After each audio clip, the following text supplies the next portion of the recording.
السلام علیکم محترم ناظرین، امید کرتا ہوں کہ آپ سب لوگ خیریت سے ہوں گے، اور شروع کرتا ہوں اللہ کے نام سے جو بڑا مہربان اور نہایت رحم کرنے والا ہے۔ قوم عاد تاریخ کی ایک طاقتور اور عظیم قوم گزری ہے۔ ان کی طرف ہود علیہ السلام مبعوث کیے گئے تھے، لیکن قوم عاد نے ان کا انکار کیا اور ان پر عذاب نازل کر کے اللہ نے انہیں تباہ کر ڈالا۔ قوم عاد ارم نام کی بستی کے رہنے والے تھے، اس لیے انہیں عاد ارم بھی کہا جاتا تھا۔ یہ علاقہ عدن کے گرد و نواح میں آباد تھا۔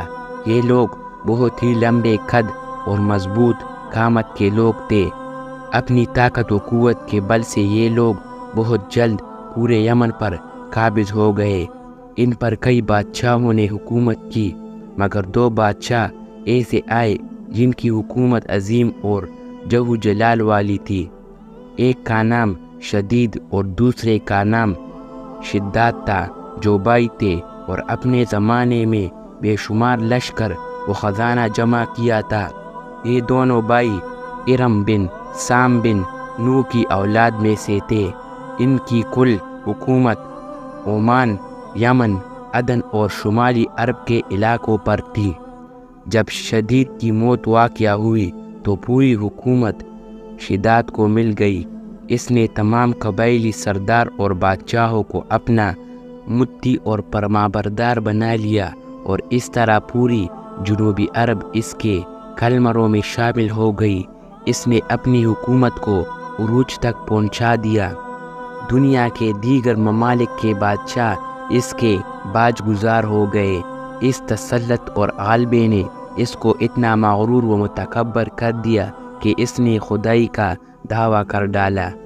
اس وقت کے علماء اور پیغمبروں کے پیروکاروں نے اسے سمجھایا اور عذاب الہی سے ڈرایا، مگر وہ کہنے لگا، میرے پاس اب دولت و حکومت سب کچھ ہے، اب خدا کی عبادت کی ضرورت نہیں، اور میں اب کسی کے اطاعت نہیں کروں گا۔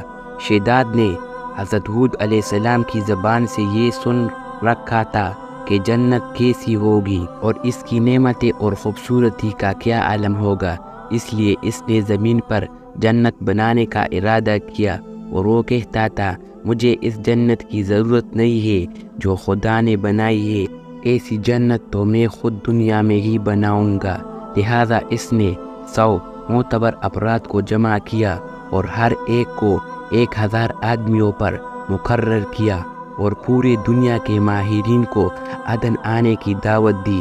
اس نے اپنے بھانجے ضحاک کو، جو ایران کا بادشاہ تھا، کہلا بھیجا کہ جتنا سونا چاندی تمہارے پاس جمع ہے وہ پورا میرے پاس بھیج دو۔ ضحاک نے ایسا ہی کیا۔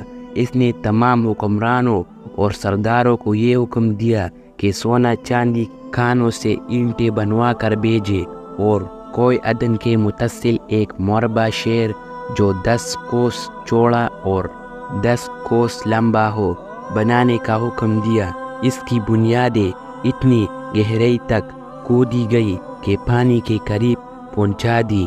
پھر ان بنیادوں کو سنگ سلیمانی سے بھروا دیا۔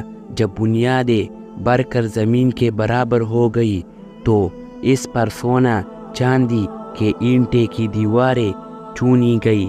ان دیواروں کی بلندی اس زمانے کے گز کے حساب سے 100 گز مقرر کی گئی۔ جب سورج نکلتا تو اس کی چمک سے دیواروں پر نگاہ نہیں ٹھہرتی تھی۔ یوں شہر کی 4 دیواری بنائی گئی۔ اس کے بعد 4 دیواری کے اندر 1000 محل تعمیر کیے گئے۔